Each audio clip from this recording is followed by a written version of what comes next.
What's going on, everybody? Go Nation, I'm back for another video. Today we're going to be watching QUANTUMANIA new trailer breakdown, details and Easter eggs you missed. Because you missed all the Easter eggs. I don't know what I'm talking about. I don't know why I'm getting loud. But yeah, hey, MT's going to be breaking this down for us. So hey, let's just get it started. Welcome back to New Rockstars. It's me, MT, and we just got a fresh new trailer for Jonathan Majors looks so nice, man. This movie opens in just over a month, and I cannot a week before my birthday. Juicy details that you may have missed in this trailer. So let's jump on in, shall we? But first, of course, do not forget to hit up newrockstarsmerch.com. I gotta get some merch, bro. I don't have any merch. I need to get some merch. Our latest obsession shirts are the best. But we have a Black Panther Wakanda Forever one that may or may not be still around. Go check that out. But let's get into that damn trailer, shall we? You're an interesting man, Scott Lang. You're an Avenger. You have a daughter, but you've lost a lot of time, like me. We open on a shot of San Francisco, the home of Scott Lang, the Pyms, and the Van Dynes, as the MCU continues its West Coast narrative after MCU projects like the Guardians of the Galaxy Holiday Special, She-Hulk. I didn't even notice that. West Coast Avengers are coming, people. And a voiceover of Kang reveals to us that Scott feels a lot of regret over his lost time with Cassie while he was stuck in the quantum realm, something that Kang himself seems to be able to relate to, possibly implying that he wishes to escape the quantum realm to go conquer, you know, as a big person. But as he's saying this, we see that Scott Lang and Hope Van Dyne have been invited to the Humanitarian Global Service Awards, likely for their contributions to the quantum realm science that the Avengers utilized to go back in time and save half the universe. I'd say that deserved a little bit of recognition, don't you? And this guy on the right of the frame holding the boom mic kind of gives me Stan Lee vibes. It really does. I'm not sure if this was intentional or not, but let's just say it was. We miss you, Papa Lee. R.I.P. Then we see Scott about to answer a call from his daughter Cassie in some type of library. But he does take a moment to answer the phone call in order to stare at a picture of the younger Cassie Lang that he left behind, played by actress Abby Ryder Fortson in the first two Ant-Man films, implying to me that little Cassie might be a factor that Kang uses to manipulate Scott Lang. Because if you think about it, Scott did a time heist to save half the entire universe, but he couldn't save little Cassie. So I think that we could be seeing Kang the Conqueror dangling the possibility of stealing a little Cassie variant for Scott from another timeline, but only if Scott gets what Kang needs. Because that Star-Lord guy got a new Gamora, right? So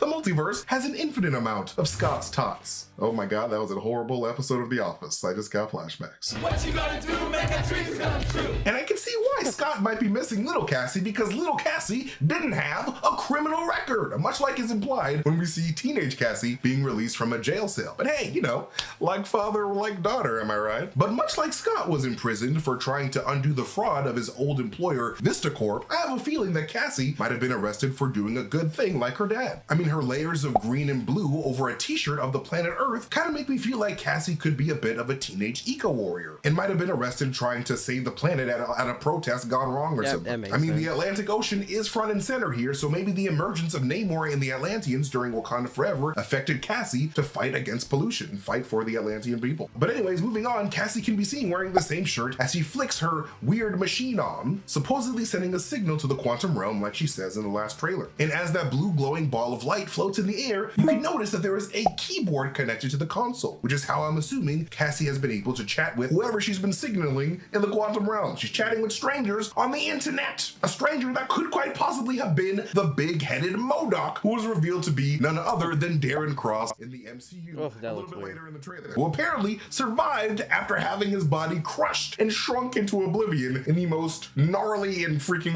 horrific ways that I've ever seen in the MCU, after kidnapping Cassie to get to Scott. So we could be looking at a similar situation here, with Cross wanting to get revenge on the man who made him a big head machine man with little dangly legs.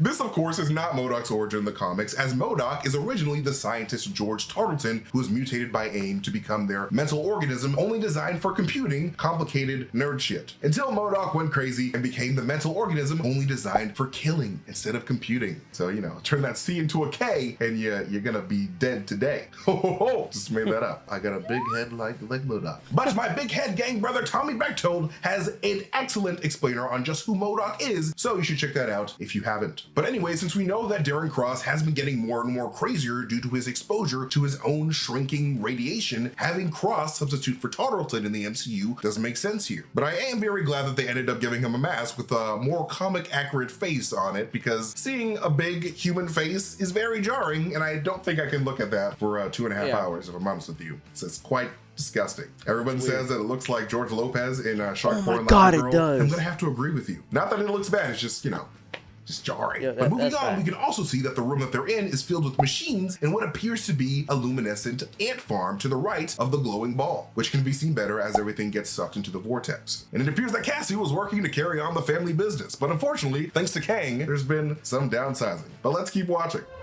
Who are you? I'm the man who can give you the one thing you want. Time. I can rewrite existence Gosh, that and shatter time. music. And we are finally down in the quantum realm, and we get a great slow reveal of Kang with his blue face shield. His helmet and face shield seem to be similar to the suits worn by the Time Heisters in Avengers Endgame, and the mask that the members of the Guardians of the Galaxy, not named Yondu, wear in space to survive. This makes me feel even more like Kang is a little bit of a Tony Stark wannabe, especially after knowing that He Who Remains had an Iron Man helmet in his office in some Loki concept art. And notice how his eyes turn blue when using his iconic blue masking, making me suspect that the scars on his face could have been due to a surgery that he underwent to install this nanite technology into his very body. Technology that is linked to his nervous system and responds to his mental commands, which is again something that Tony Stark was very interested in doing with his Mark 42 armor in Iron Man 3. And we now see Kang appearing to speak directly to Scott Lang, telling him that I can give you what you want, time. And before we get this amazingly dope wide shot of Kang City that kind of feels like a mashing of famous Star Wars locations, Coruscant and Lando's Cloud City on the planet Bespin. I can totally see director Peyton Reed being inspired by those, because he is no stranger to the Star Wars universe after directing one of the most memorable and amazing episodes of The Mandalorian ever by bringing Luke Skywalker back from the past to go kick some ass. We then get the shot of Kang's pyramid structure that we saw from an earlier trailer, which is for sure inspired by the character's love of ancient Egyptian culture in the comics, which of course causes Kang to go back in time to become the ancient Egyptian pharaoh Rama-Tut, only to be chased away by the Fantastic Four in his first appearance. And Janet Van Dyne mentioning that Kang can rewrite existence and shatter timelines is of course the truth, as we've seen it happen in Loki with He Who Remains at the Citadel at the end of time. But let's keep on rolling. You cannot trust him. I don't care who this guy is. I just lost so much. He can give us a second chance.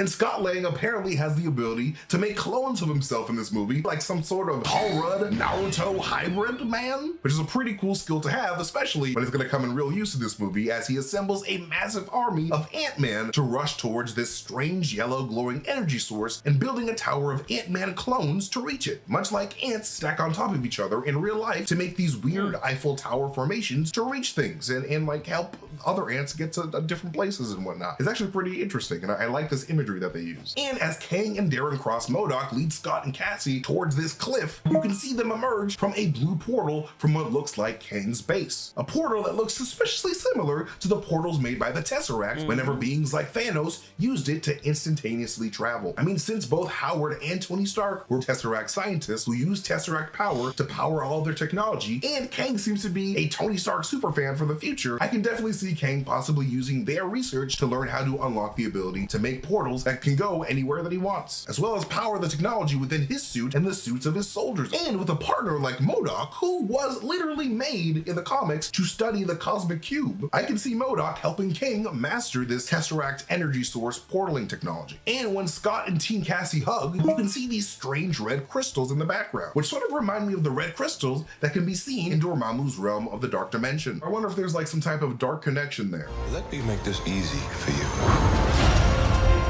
You will bring me what I need, or everything you call a life will end. As the Pym family takes a much-needed vacation ride together on the back of a flying quantum realm avatar creature, the creature's wings brush against the water, creating a beautiful blue glow. And while this could very well be the bioluminescence of some, native plankton or whatever, I'm wondering if the land itself is brimming with blue cosmic energy, much like the land of Wakanda was after the vibranium meteorite hit and, enriched the soil. I wonder if that's like magic water. That'd be really interesting. Then, as we see Scott forming this Eiffel Tower of Ant-Man to reach this glowing power source, we can see that it's surrounded by these rings with markings on them, similar to the markings found in one of the QUANTUMANIA logos. This being the case, I'm assuming that this is some type of quantum realm power generator, as it appears to function similarly to the shield power generator found on Asgard in Thor: The Dark World. And much like the Dark Elves sought to destroy that generator, it seems like Scott may be seeking to do the same, because for a split second, you can see what looks like a blaster of some sort emerge from Scott Lang's wrist, implying that Scott wants to destroy this structure either for Kang or to stop Kang. Then we see Cassie standing in front of a yellow portal, possibly acting as a natural quantum tunnel back to the big people world, where all the bills are.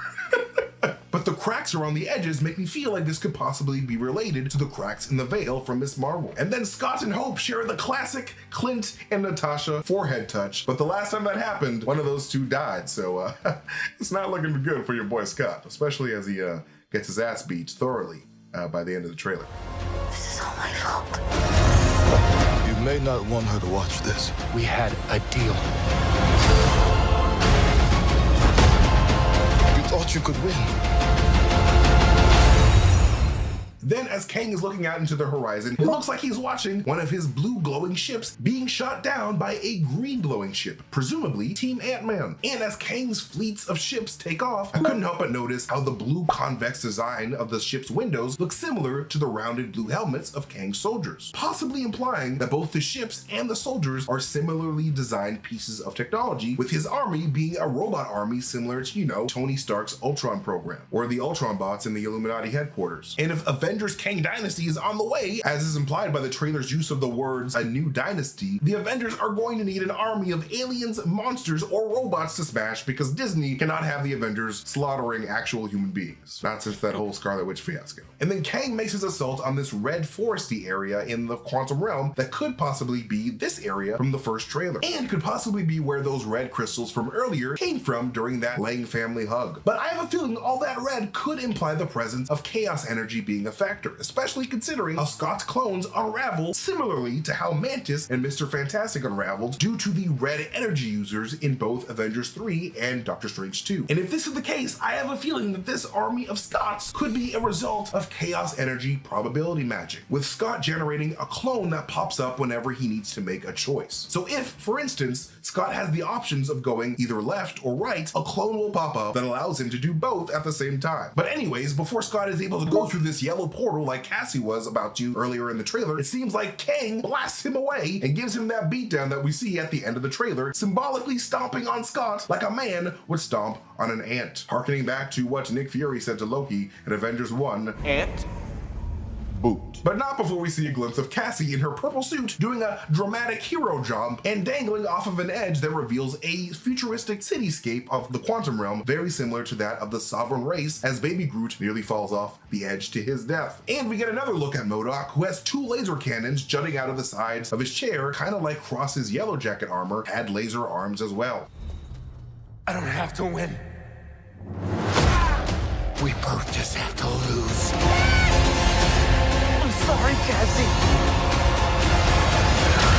And as Kang and Scott fight, Scott says that his goal isn't beating Kang, it's making sure that Kang loses, which is a lesson that Scott probably learned from Doctor Strange after Doctor Strange used that mentality to best the MCU's first multiverse conqueror, the Dread Dormammu. And finally, before Kang shoots out Blue Blast to end the trailer, he floats on the ground on this blue energy disc, similar to the blue energy that Reed Richards portaled in with in Multiverse of Madness. And since Kang is supposedly a descendant of Nathaniel Richards in the comics, there could be some type of relationship there. But that is the breakdown for the Ant-Man and the Wasp Quantumania trailer. Are you guys excited for this movie? What was your favorite part of this trailer? Thank you guys so much for watching this video. You can follow me at Mastertainment on Twitter. Most importantly, you can follow New Rockstars wherever you are on the social medias. But again, thank you guys so much for watching this video. I love you guys so much, and I'll see you guys later. Goodbye. Another great video from New Rockstars. Love you guys, bro. Hey, MT, you did a fantastic job breaking down that trailer. Ant-Man, it's gonna be my most anticipated movie, and it's gonna come out next month. I can't wait for that movie. It's literally gonna, it's probably gonna blow our minds. Like, it's gonna blow our minds, but not like explode. If that makes sense. It probably doesn't make sense.